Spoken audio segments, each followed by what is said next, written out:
आज फिर से एक एडिटोरियल का विश्लेषण करेंगे और आपका स्वागत है। आज का जो एडिटोरियल का शीर्षक यानी कि हेडलाइन जो है वो हायरार्की ऑफ रोल्स है। तो हायरार्की का मतलब जानते ही हैं, पदानुक्रम या स्तर कह सकते हैं, और रोल्स का मतलब भूमिकाएं होती है।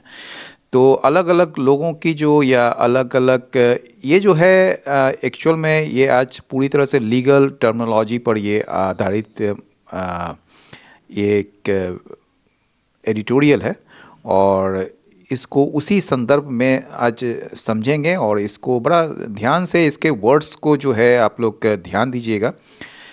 तो आज हम चर्चा करेंगे एक ऐसे संवेदनशील और कानूनी विषय पर जिसने देश के न्याय शास्त्र यानी कि ज्यूरिस्प्रूडेंस और नागरिक अधिकारों के बीच एक नई बहस छेड़ दी है।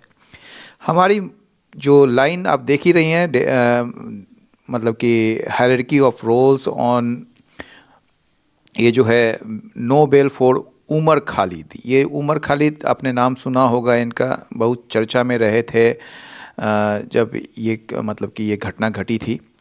तो उसी पर ये आज का एडिटोरियल है। 2020 का जो एक दिल्ली दंगा हुआ था, जिसके मामले में सुप्रीम कोर्ट ने हाल ही में जो हायरार्की ऑफ रोल्स या पार्टिसिपेशन जिसको कह सकते हैं, तो ये है भागीदारी का स्तर, कौन कौन कैसे कैसे भाग लिया था, उसका क्या क्या स्तर था। उसी के आधार पर सुप्रीम कोर्ट ने आरोपियों को दो समूह में बांट दिया है।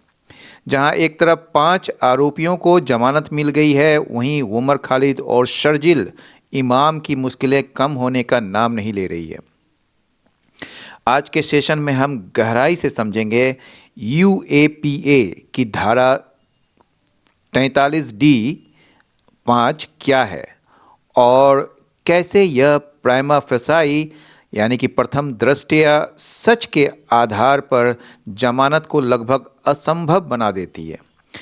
सेक्शन 15 की नई व्याख्या क्या केवल हिंसा ही नहीं बल्कि सेवाओं को बाधित करना भी अब आतंकवाद की श्रेणी में आएगा, और इसका जो मानवीय जो मूल्य है यानी कि ह्यूमन कॉस्ट जो है वो 5 साल का लंबा कारावास बिना ट्रायल के यानी कि सुनवाई के। क्या ये लोकतांत्रिक अधिकारों का हनन नहीं है?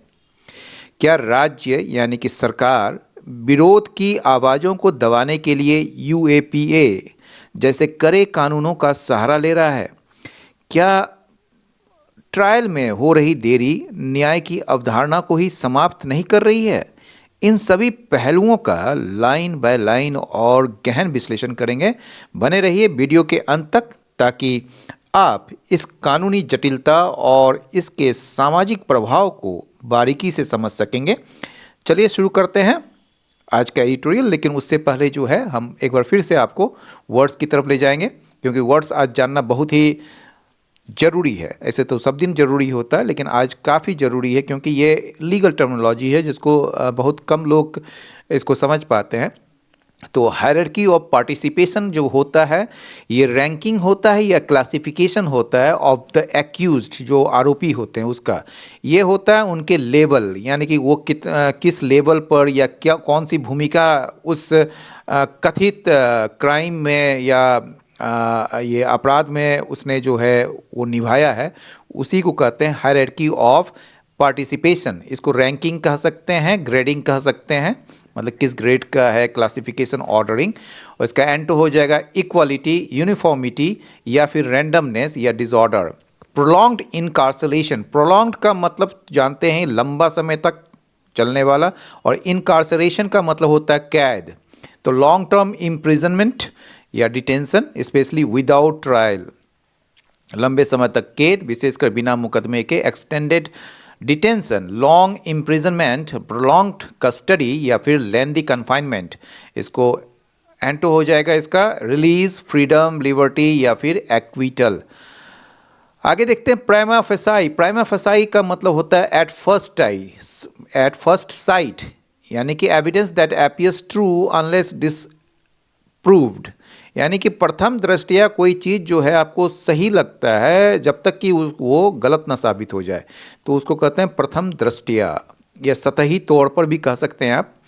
तो इसको अपरेंट कह सकते हैं, on the face of it कह सकते हैं, एट फर्स्ट ग्लांस कह सकते हैं, सीमिंगली ट्रू कह सकते हैं। इसका एंटो हो जाएगा डिस्प्रूव्ड, रिवर्टेड, कॉन्ट्राडिक्टेड या फिर रिफ्यूटेड। टेररिस्ट एक्ट को जानते ही हैं, क्या आतंकवादी जो गतिविधि या आप कह सकते हैं जो कार्य होता है उनका, वो terrorist offences, acts of terrorism, terror activities या टेररिस्ट कंडक्ट। और इसका एंटो हो जाएगा peaceful acts, lawful conduct, non violent action या सिविल डिसओबीडियंस। चिलिंग इफेक्ट का जो मतलब होता है, चिलिंग का मतलब जानते ही क्या होता है, ठंडा। ठंडा मतलब क्या होता है, मतलब कि डिस्करेज करना किसी को। तो deterring people from exercising rights due to fears of legal consequences, यानी कि कानूनी परिणाम के डर से लोगों को रोकना अपने अधिकारों को प्रयोग करने से। तो सप्रेसिव इफेक्ट या डेटरेंट इम्पैक्ट या इनहिबिटिंग इन्फ्लुएंस या डिस्करेजिंग एटमॉस्फेयर। इसको एंटो हो जाएगा encouraging effect, enabling atmosphere, empowering influence या फ्रीडम प्रॉम्प्टिंग। प्रिवेंटिव डिटेंशन जो होता है, रोकथाम के लिए जो करते हैं, pre trial imprisonment to prevent future crimes, यानी कि पहले मतलब सुनवाई के पहले जो है आप उसको कैद कर लेते ताकि फ्यूचर क्राइम्स या थ्रेट्स को रोका जा सकते हैं, उसको प्रिवेंटिव डिटेंशन कहते हैं। मुकदमे से पहले हिरासत भविष्य के अपराध रोकने के लिए। Pre trial detention, anticipatory custody या फिर सिक्योरिटी डिटेंशन, प्रिकॉशनरी इम्प्रिजनमेंट। इसका एंटो हो जाएगा पोस्ट कन्विक्शन, मतलब पोस्ट कन्विक्शन इम्प्रिजमेंट या बेल रिलीज ऑन आपको रिकॉग्निजेंस, ठीक है, रिलीज ऑन रिकॉग्निजेंस या फिर liberty after trial. Okay.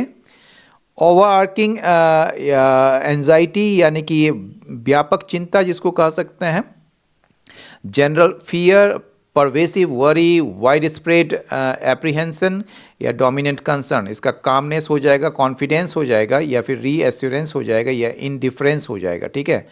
Quail का मतलब दबाना होता है, डिसेंट का मतलब विरोध, ठीक है ना। तो असहमति या विरोध को दबाने का suppress, opposition, silence, protest, stifle disagreement, crush, resistance. और इसका एंटो हो जाएगा इनकरेज डिसेंट या फिर प्रमोट अपोजिशन या लाउ प्रोटेस्ट या फोस्टर डिसएग्रीमेंट। अनड्यू डिले, मतलब ऐसा, अनड्यू का मतलब हो गया अनुचित, और डिले का मतलब एक विलम्ब जिसको कह सकते हैं। तो कानूनी कार्रवाई में जो अनुचित विलम्ब करते हैं, अनरीजनेबल या excessive postponement in legal proceedings, इसको अननेसेसरी पोस्टपोनमेंट कह सकते हैं, एक्सेसिव लैग कह सकते हैं, अनरीजनेबल वेट कह सकते हैं, अवॉइडेबल डिले कह सकते हैं। इसका एंटो हो जाएगा promptness, timely action, speedy trial, expeditious proceeding. Okay. Next है नॉर्मलाइज्ड प्रोलॉन्ग्ड इनकार्सरेशन। ये सब याद रखिएगा, ये सब सारे शब्द आए हुए हैं एडिटोरियल में। कुछ ऐसे भी शब्द हैं जो आए नहीं हैं, फिर भी हम आपको इसलिए दे रहे हैं कि ताकि जो यूएपीए जो कानून है उससे रिलेटेड कुछ शब्द हैं वो ज़रूरी है आपके लिए, तो वो भी देख लीजिएगा। तो make long term imprisonment without trial accepted, ठीक है, यानी बिना मुकदमे की लंबी कैद को सामान्य बनाना, ठीक है। नॉर्मलाइज, सामान्य बनाना, ठीक है ना। तो जैसे हो गया आपको मैक रूटीन रेगुलराइज एक्सटेंडेड कस्टडी, ठीक है, या फिर स्टैंडर्डाइज्ड लॉन्ग डिटेंशन, ठीक है, इंस्टीट्यूशनलाइज प्रोलॉन्ग्ड जेल। ओके। उसका उल्टा क्या होगा, prevent routine detention, routine detention को प्रिवेंट करना या अपोज करना लॉन्ग कस्टडी को, या फिर चैलेंज करना एक्सटेंडेड इम्प्रिजनमेंट को, या रिजेक्ट करना प्रोलॉन्ग्ड जेल को, ठीक है। नेक्स्ट है लार्जर कॉन्स्पिरेसी। लार्जर कॉन्स्पिरेसी मतलब क्या होता है, alleged overarching plot behind the 2020 Delhi riots involving coordinated planning to incite violence, यानी कि 2020 में जो है दिल्ली दंगों के पीछे कथित व्यापक साजिश या हिंसा भड़काने के लिए समन्वित योजना, मतलब कोऑर्डिनेटेड जो एक क्या कहेंगे उसका जो योजना था, ठीक है, उसको बताया जा रहा है, प्लानिंग जिसके बारे में। तो मतलब 2020 में जो एक दंगा हुआ था उसमें जो ना व्यापक यानी कि बहुत ही ज़्यादा एक लार्जर कॉन्स्पिरेसी थी। कॉन्स्पिरेसी जानते हैं, षड्यंत्र था। तो ब्रॉडर प्लॉट या ओवरआर्चिंग आपको स्कीम या ग्रांड डिज़ाइन, डिज़ाइन का मतलब यहाँ पर कोई डिज़ाइन नहीं होता, डिज़ाइन का मतलब यहाँ साजिश है, मास्टर प्लान या एंटो हो जाएगा isolated incident, spontaneous event, random act, uncoordinated action. Okay.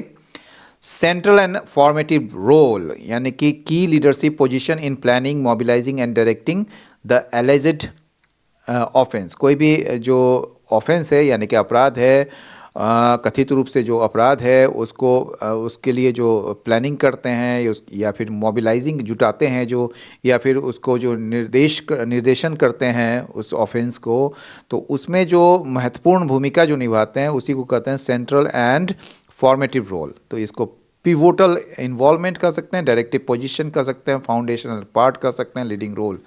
इसका एंटो हो जाएगा पेरिफेरल रोल, यानी कि पेरिफेरल मतलब क्या होता है, जो मुख्य से जो अलग होता है, मतलब साइड वाला। तो minor participation, subsidiary involvement, supporting act.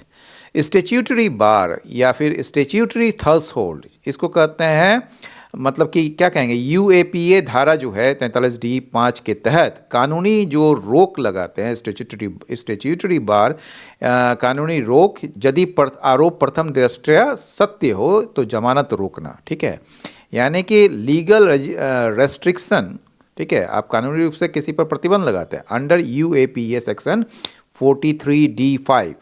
इसमें प्रिवेंट किया जाता है बेल, यानी कि आप जमानत नहीं देते हैं, if accusation appear prima facie true, यदि वो प्रथम दृष्टया आपका दोष जो है वो सही लगता है तो legal prohibition, statutory restriction, mandatory bar या लेजिस्लेटिव हर्डल।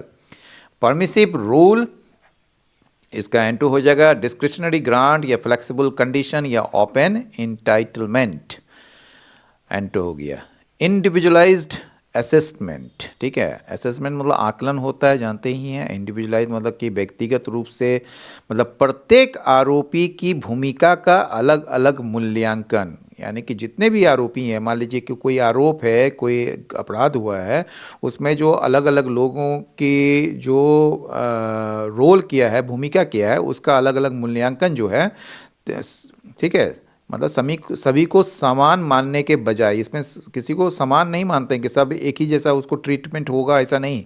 तो case by case evolution of each accused role instead of treating all equally. ठीक है, यानी कि पर्सनलाइज्ड व्यू या फिर केस स्पेसिफिक एनालिसिस या फिर टेलर्ड इवोल्यूशन या फिर डिस्टिंक्ट स्क्रूटनी। इसका जो है आपका एंटो हो जाएगा collective treatment, uniform approach, blanket assessment या generalised judgement. Qualitative different footing, इसका मतलब accused standing on distinctly different level of involvement और कल्पेबिलिटी। उसी का दूसरा रूप कह सकते हैं इसके, मतलब कि आरोपी व्यक्तियों की जो भागीदारी होती है या उसकी जो भूमिका होती है या दोष जो होता है, उसकी अलग अलग स्तर पर जो मतलब कि होना या खड़े होना कहिए या होना, उसी को कहते हैं डिस्टिंक्ट स्टैंडिंग, डिसिमिलर पोजीशन या वेरिड कल्पेबिलिटी या फिर डिफरेंशियल फुटिंग।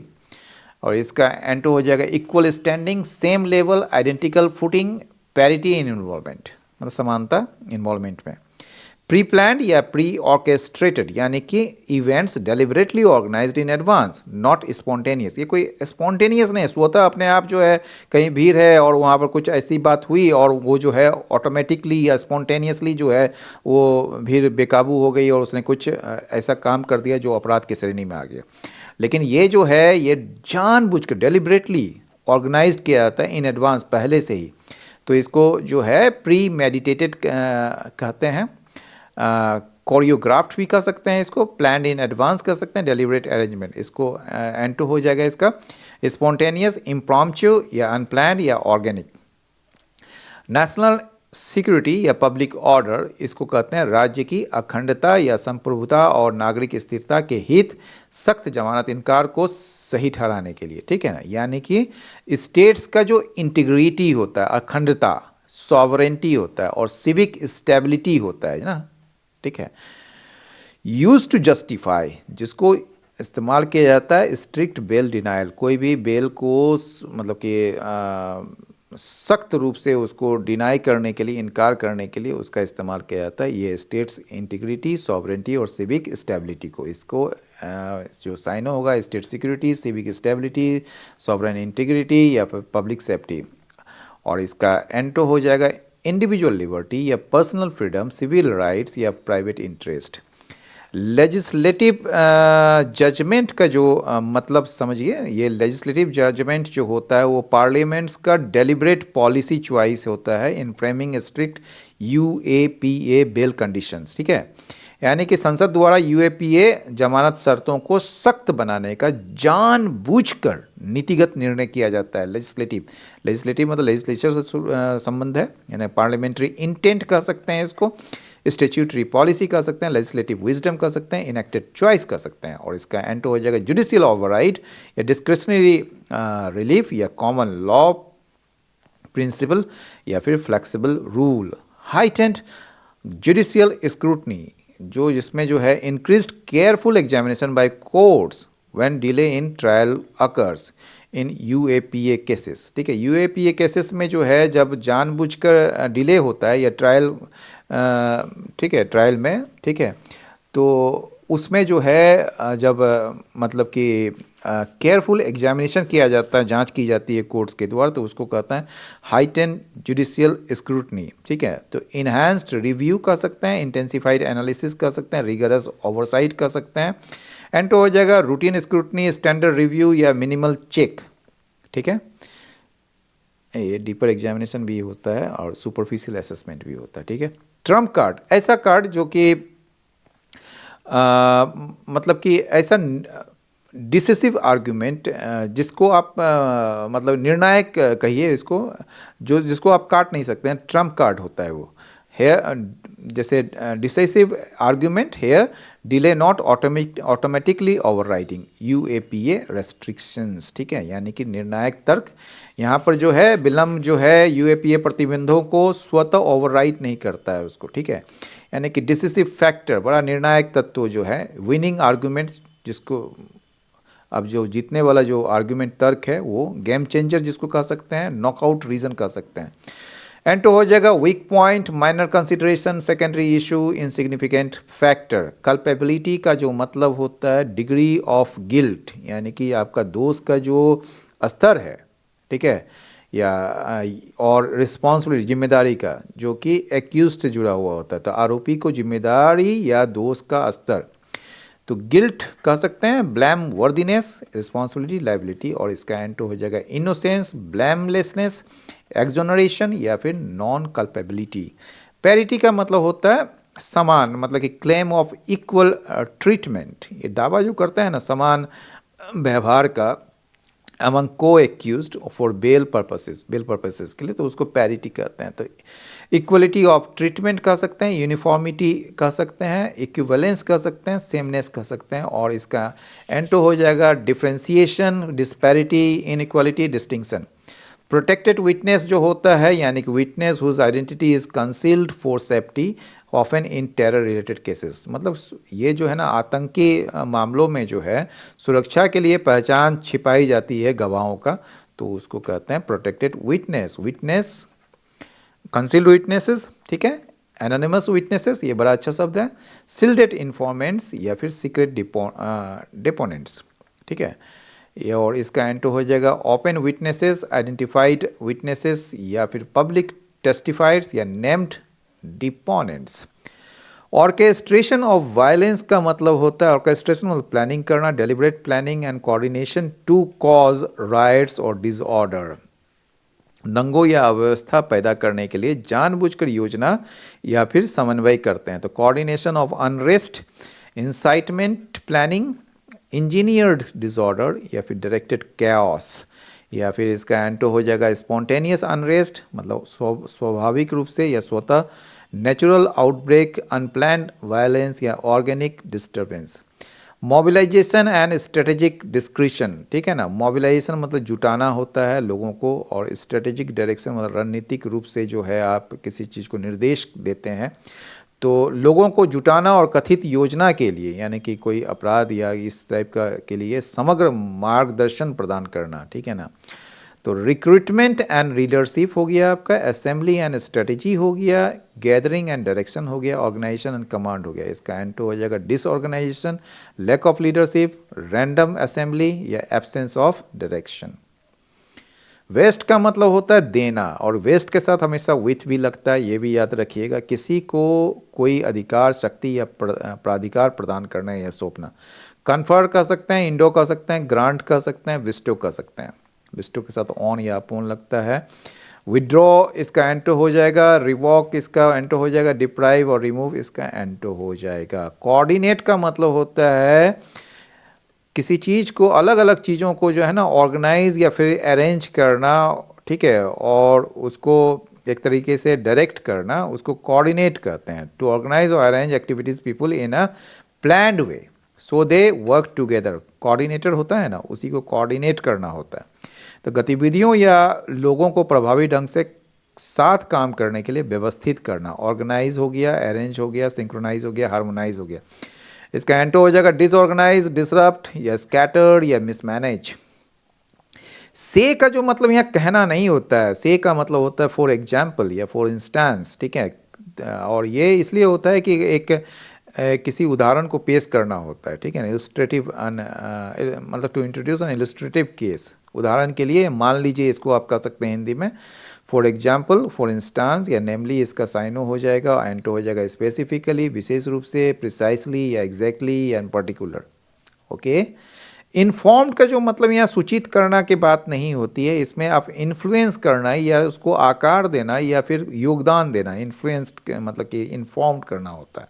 याद रखिएगा, सबका अलग अलग, यही तो शब्द का खेल है अंग्रेजी में या कहीं भी तो जिसमें जो है एक ही शब्द जो है अलग अलग जगह में उसका अलग अलग रोल हो जाता है और अलग अलग उसकी मीनिंग आ जाती है। तो इसमें थोड़ा सा ना कन्फ्यूज़न हो जाता है, तो इसलिए इसको देना उचित था मेरे लिए इन्फॉर्म्ड, क्योंकि बहुत लोगों को तो इन्फॉर्म ऐसे ही भी पता होगा सूचित करना होता है, लेकिन यहाँ पर जो है इन्फ्लुएंस्ड या शेप्ड या गाइडेड या कॉन्ट्रीब्यूटेड, इसका जो है एंटो हो जाएगा इग्नोर्ड, अनअफेक्टेड, अनइन्फ्लुएंस्ड या इंडिपेंडेंट। ऑन द ग्राउंड का मतलब होता है रियलिटी में, ठीक है ना, या एक्चुअल प्रैक्टिस, वास्तविकता में, व्यवहार में। In reality, in practice, actually, factually. और ये सिद्धांत है। इन थियोरी इसका एंटो हो जाएगा हाइपोथेटिकली या फिर एब्स्ट्रैक्टली या कॉन्सेप्ट मतलब कॉन्सेप्चुअली, ठीक है। और लास्ट है इंटरटेनिंग। इंटरटेनिंग का मतलब यहाँ पर वो नहीं है जिसमें आप मनोरंजन करते हैं, वो नहीं है।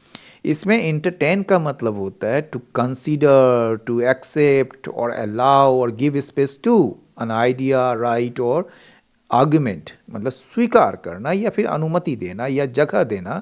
जगह देना नहीं है यहाँ पर, मतलब कि एक तरीके से किसी विचार या अधिकार को इंटरटेन करना, मतलब उसको उस पर कंसीडर करना। तो considering, accepting, allowing, acknowledge, syno हो गया, रिजेक्टिंग, डिसमिसिंग, इग्नोरिंग और रिफ्यूजिंग इसका एंटो हो गया। तो चलिए फिर से चलते हैं एडिटोरियल की तरफ। हायरार्की ऑफ रोल्स, हमने जैसे आपको समझाया था कि रोल्स यानी कि जो भूमिकाएं हैं इस केस में, ठीक है, ये जो 2020 के जो दंगे हुए थे तो उसमें जो अलग अलग लोगों की अलग अलग भूमिकाएं हैं तो उसके बारे में बात हो रही है। तो हायरार्की है, उसका पदानुक्रम क्या है, ठीक है। The state must not be allowed. State क्या मतलब यहाँ पर राज्य, तो यानी कि सरकार, सरकार को जो है वो क्या है, उसको अलाउ नहीं किया जाना चाहिए, अनुमति नहीं दी जानी चाहिए टू नॉर्मलाइज, कि वो सामान्य बनाए प्रोलॉन्ग्ड इनकार्सरेशन को, लंबे कैद को, जो है कि लंबे समय तक चला जा रहा है कैद में रखे रहे हैं किसी को, तो वो जो प्रोलॉन्ग्ड इनकार्सरेशन जो है उसको नॉर्मलाइज यानी सामान्य बनाने की अनुमति नहीं दी जानी चाहिए स्टेट को, यानी कि सरकार को।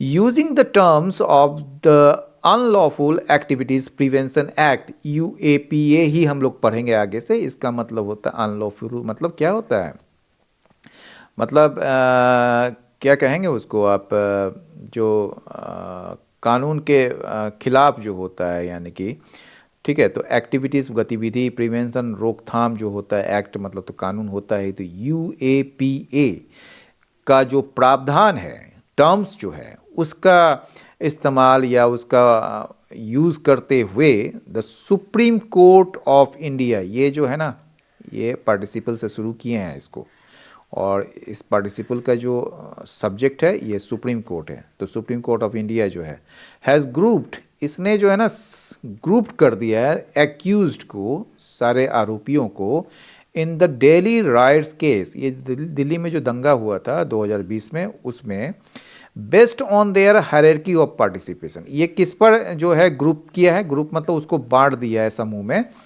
Based on their hierarchy of participant. मतलब वो लोग जो है, मान लीजिए एक घटना घटी और इसमें 5 लोग 10 लोग भाग लिए, तो किसी का कुछ रोल था, किसी का कुछ रोल था, किसी का कुछ रोल था, तो उसके अनुसार जो है उसको ग्रुप में बांट दिए। ठीक है, ये अनलॉफुल एक्टिविटीज़ प्रिवेंशन एक्ट का प्रावधान का को देखते हुए या उस पर विचार करते हुए या फिर उसका इस्तेमाल करते हुए सुप्रीम कोर्ट ने एक्यूज्ड को, यानी कि आरोपियों को, दिल्ली, जो कि दिल्ली राइट केस ऑफ 2020 का है, 2020 का जो दिल्ली दंगा हुआ था उस केस में, इसको जो है एक समूह में बांट दिया है। जो वो आधारित किस पर है, based on their hierarchy of participation. याद रखिएगा, हायरार्की ऑफ पार्टिसिपेशन, यही इस एडिटोरियल का आपका हेडलाइन भी है। और देखिए फिर से जो है ये पार्टिसिपल शुरू हो रहा है, डिनाइंग बेल, जिसमें जो है बेल को इनकार कर दिया गया, या मतलब कि नहीं दिया गया फॉर उमर खालिद को एंड शर्जील इमाम को। जबकि वाइल यहाँ पर जो है, यहाँ बता रहा है कॉन्ट्रास्ट, जबकि दिया गया, इट मतलब बेल, अंडर स्ट्रिक्ट कंडीशन, एक सख्त मतलब कि शर्तों के साथ, टू द अदर 5 एपेलेंट्स, जो अन्य 5 जो अपील करता थे उनको जो है ये बेल दे दिया गया, लेकिन ये जो उमर खालिद और शर्जील इमाम को ये नहीं दिया गया, बेल नहीं दिया गया।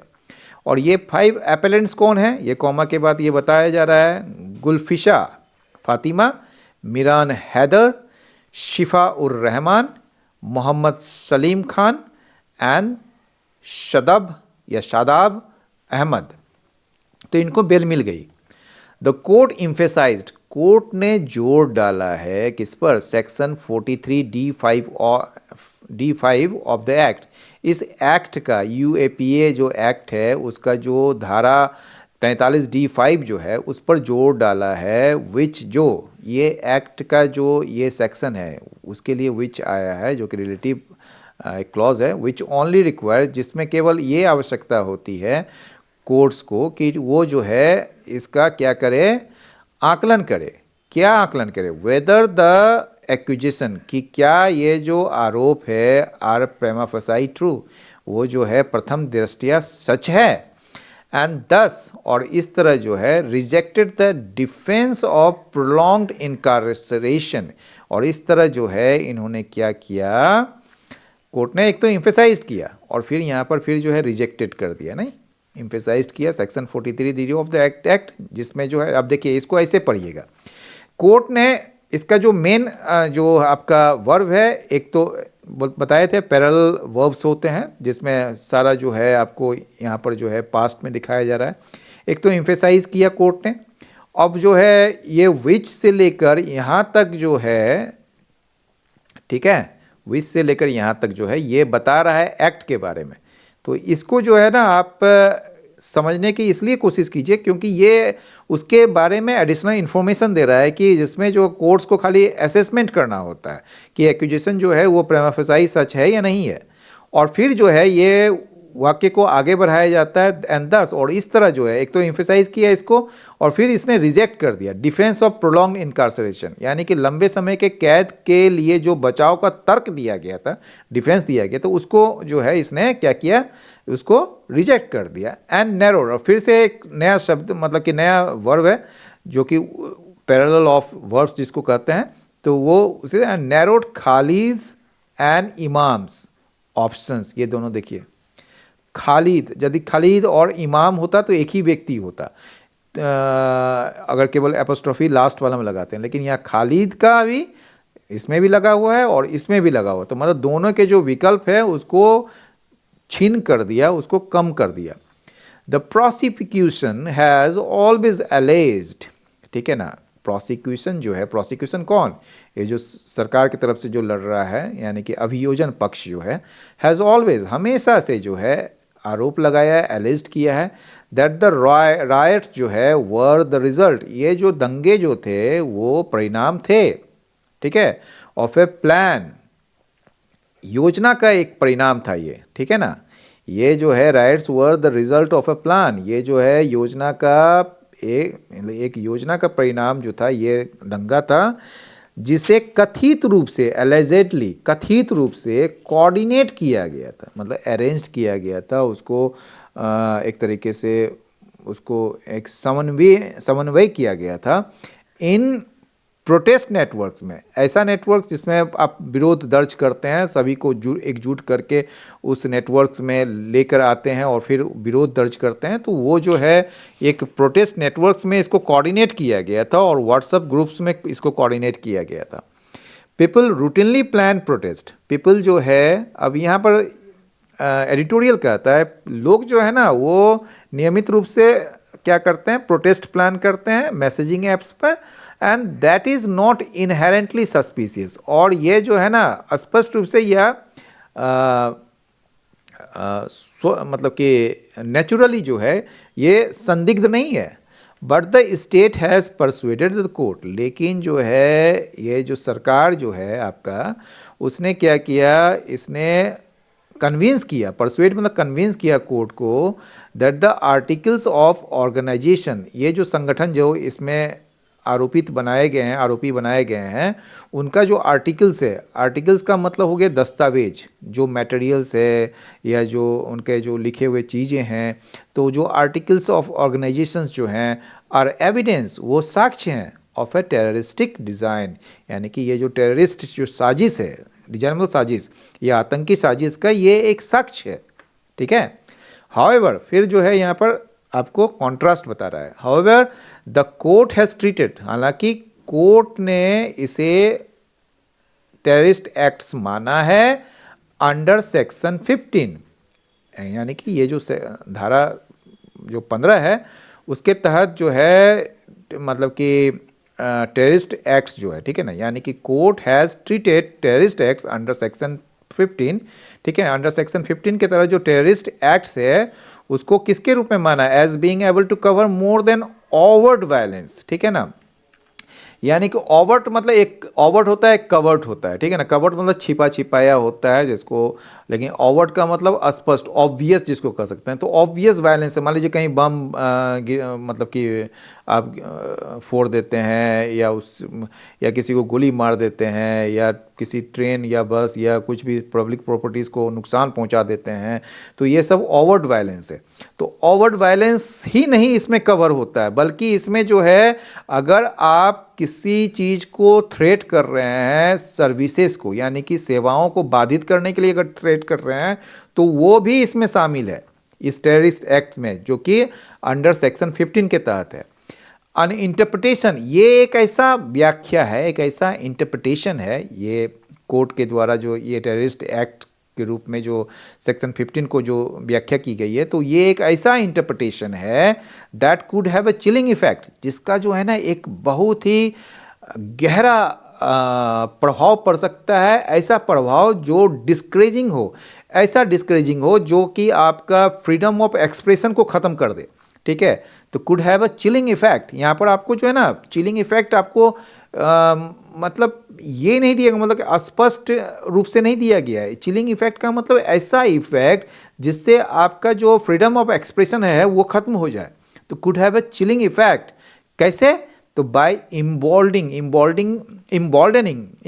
का मतलब होता है किसी को सक्षम बनाना या किसी को प्रोत्साहित करना, ठीक है, उसको इनकरेज करना, गवर्नमेंट्स को इनकरेज करके कि वो जो है इस्तेमाल करे stringent preventive detention under UAPA, यानी कि यूएपीए के तहत जो है एक सख्त, स्ट्रिंजेंट मतलब सख्त, प्रिवेंटिव रोकथाम का जो ये हिरासत है उसका इस्तेमाल करें, एंड और इन पॉलिटिकल केसेस, अगर वो राजनीतिक मामले हों तो उसमें जो है ये क्या करे, to normalise the pursuit of prolong incarceration without trial, यानी कि बिना सुनवाई के ही आप जो है लंबे समय तक कैद को बनाए रखने का जो है उसको सामान्य बनाना, यानी कि नॉर्मलाइज कर देना उसको, यानी कि परसुइट मतलब किसी चीज़ को फॉलो करना, ठीक है ना।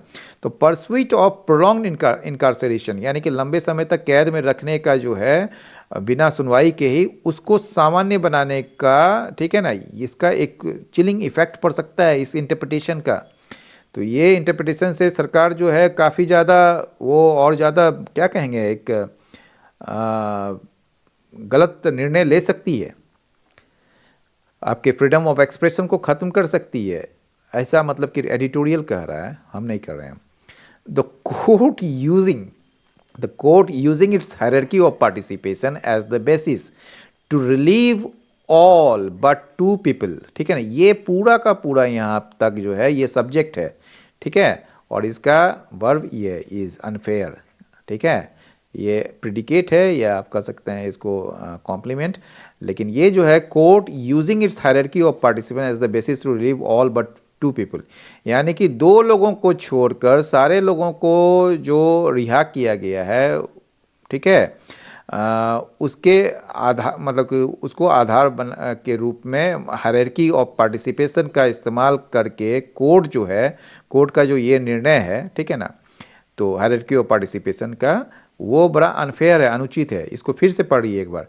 Court using its hierarchy of participation, यहाँ जो पार्टिसिपल है, तो कोर्ट जो है अपने हायरार्की ऑफ पार्टिसिपेशन का जो नीति है या आप कह सकते हैं जो एक कॉन्सेप्ट है उसका इस्तेमाल करते हुए एक आधार के रूप में, जिससे कि सारे लोगों को जो है रिहा कर दिया गया केवल दो लोगों को छोड़कर। तो ये जो कोर्ट का जो हायरार्की ऑफ पार्टिसिपेशन का जो कॉन्सेप्ट है वो अनफेयर है या नीति जो है अनफेयर है। जबकि when the evidence to establish it, जबकि ये जो साक्ष्य है इसको स्थापित करने का या प्रूव करने का, has yet to be tested in court, उसका अभी भी परीक्षण होना बाकी है। येट टू बी मतलब अभी हुआ नहीं है, वो होना बाकी है कोर्ट में। खालिद एंड इमाम वर अरेस्टेड, उनको जो है अरेस्ट किया गया था, एक यंग मैन, जब वो यंग थे ना तभी उसको अरेस्ट कर लिया गया था। And have now spend 5 years, अब देखिए यहाँ पर वर्ड, क्योंकि अरेस्ट का घटना तो पास्ट में हुआ था, लेकिन उन्होंने जो है अभी वहाँ से लेकर 2020 में जो घटना घटी थी उसके बाद अभी 2026 है, तो अभी जो है उसने जो है 5 साल उसने बिता दिए, इसलिए यहाँ पर हैव है प्रेजेंट परफेक्ट का, तो ये सब याद रखिए, मतलब ध्यान दीजिएगा। तो have now spent 5 years in custody, उसने हिरासत में 5 साल बिता दिए हैं। द पैसेज ऑफ टाइम, ये जो समय का जो बीतना है ना, वेज मोर हैविली, वो कहीं ज़्यादा दूभर हो जाता है यूथ पर, ठीक है ना। यूथ यानी कि जो जवान व्यक्ति होते हैं उसके लिए समय का बीतना यूं ही बड़ा ही कठिन प्रतीत होता है। If the courts find no case later, यदि कोर्ट को किसी भी तरह का मामला बाद में नहीं मिलता है, the damage done by the prolonged इनकार्सरेशन, तो ये लंबे समय का जो जेल है, कैद है, उसके थ्रू जो डैमेज हुआ है, जो क्षति हुई है, उसको अंडन नहीं की, मतलब कि उसको वापस लौटाया नहीं जा सकता है, उसको क्षतिपूर्ति नहीं की जा सकती है, ये डैमेज को मतलब कम नहीं किया जा सकता है। द यूएपीएस प्रोविजन, ये जो यूएपीए का जो प्रावधान है, वेस्ट द स्टेट, वो सरकार को देती है, विथ, वेस्ट के साथ विथ लगता है, याद रखिएगा, vest the state with an unrelieved power, unrelieved का मतलब अटूट, मतलब कि बहुत ही ज़्यादा शक्ति देती है। टू स्नेयर, स्नेयर का मतलब कैच करना या फंसा देना, तो स्नेयर दोज, उन लोगों को पकड़ने में जिस पर चार्ज लगाए गए हैं, यानी कि डिस्क्राइब्ड किए गए हैं अंडर द एक्ट, इस एक्ट के तहत, एंड प्रिवेंट इजी एग्जिट्स, और इसके तहत जो है क्या है, अनरिलीव पावर इतना दिया गया है कि आसानी से आप इससे निकल भी नहीं सकते हैं, ठीक है ना। तो यहाँ पर टू स्नेयर इन्फिनेटिव जो है और टू प्रिवेंट, ये दोनों पैरेलल इन्फिनेटिव हो गया, ठीक है, एक ही वाक्य में। But the existence of such power, लेकिन इस तरह के जो शक्ति है इसका होना या इसका इस अस्तित्व में होना, should also be weighed against the charges, उसका भी जो है ना कंपेयर किया जाना चाहिए चार्जेस के अगेंस्ट में, यानी कि चार्जेस तो लगा दिए हैं, लेकिन ये जो इस तरह का जो पावर है वहाँ पर, शक्ति जो है जो स्टेट को दिया गया है, उसका भी तोला जाना चाहिए या उसका कंपेयर किया जाना चाहिए इस चार्ज के अगेंस्ट में है, ठीक है ना। देयर इज अ डिफरेंस, एक अंतर है, एक अंतर है किसके बीच, बिटवीन से का मतलब यहाँ फॉर उदाहरण के लिए, मतलब फॉर एग्जाम्पल या फॉर इंस्टांस, या मान लीजिए the perpetrators of the 26/11 Mumbai attacks, जो 26/11 का मुंबई हमला हुआ था उसके जो अपराधी थे, परपेट्रेटर्स थे, ठीक है, which informed parts of the UAPA, जिसने जो है आकार दिया था यूएपीए के कुछ हिस्सों को, यानी कि इसके वजह से जो है यूएपीए में कुछ तब्दीली भी आई थी, तो which informed parts of the UAPA and, ये बिटवीन के लिए एंड आता है ना, आपको तो पता ही है। तो ये किसके किसके बीच है, ये जो डिफरेंस है, एक तो ये जो perpetrators of the 26/11 Mumbai attacks, ये तो आपका विच जो है क्लॉज है, एक रिलेटिव क्लॉज जो कि इसके बारे में इंफॉर्मेशन दे रहा है, एंड खालिद एंड इमाम्स, और खालिद और इमाम का जो एलिजेड रोल्स है, यानी कथित जो भूमिका है इन द डेली राइट्स में, तो इन दोनों के बीच में एक अंतर भी है, ठीक है ना। The state has often invoked the act, ठीक है ना, स्टेट जो है यानी सरकार जो है प्राय क्या किया है, इन्वॉक्ड द एक्ट, इन्वॉक्ड का मतलब आह्वान करना, इस्तेमाल करना, उसका यूज़ करना, the act to crush any opposition, किसी भी तरह का विरोध या डिसेंट को दबाने के लिए, कुचलने के लिए इस एक्ट का इस्तेमाल किया है स्टेट ने, टू इट्स डिसीजन, इसके नीति के प्रति जो है, अगर किसी भी तरह की अपोजिशन होती है तो उसके लिए जो है जो सरकार जो है इस एक्ट का इस्तेमाल किया है, even without an act of terrorism, भले यहाँ तक कि जो एक्ट ऑफ टेररिज्म नहीं भी हो on the ground, in reality में, वास्तविकता में अगर एक्ट ऑफ टेररिज्म ना भी हो तो भी जो है, अगर सरकार की नीति के खिलाफ अगर कोई जाता है तो उसको कुचलने के लिए जो है स्टेट जो है यूएपीए का इस्तेमाल किया है प्राय, रिवीलिंग जो उजागर करता है इट्स ओवरआर्चिंग एंजाइटी, इसके चिंता को, बहुत ही व्यापक चिंता को, टू क्वेल डिसेंट, ठीक है, डिसेंट मतलब विरोध को दबाने क्या, ठीक है ना, over entertaining the constitutional right to protest, ठीक है ना, ये जो इंटरटेनिंग करना यानी कि एक्सेप्ट करना, ठीक है, कॉन्स्टिट्यूशनल राइट, संवैधानिक जो अधिकार होता है विरोध करने का, टू प्रोटेस्ट करने का, उसके ऊपर डिसेंट को, ठीक है, मतलब उसके बजाय जो मतलब ये तो हर व्यक्ति को ये है कि वो इंटरटेन करता है कॉन्स्टिट्यूशनल राइट टू प्रोटेस्ट को, ठीक है, तो ये उजागर करता है, इस बात का रिवीलिंग करता है कि overarching anxiety to quell dissent, कि वो जो है डिसेंट को, विरोध को जो है वो दबाए, ठीक है, वो चिंता को ये रिवील करता है, over entertaining the constitutional right to protest.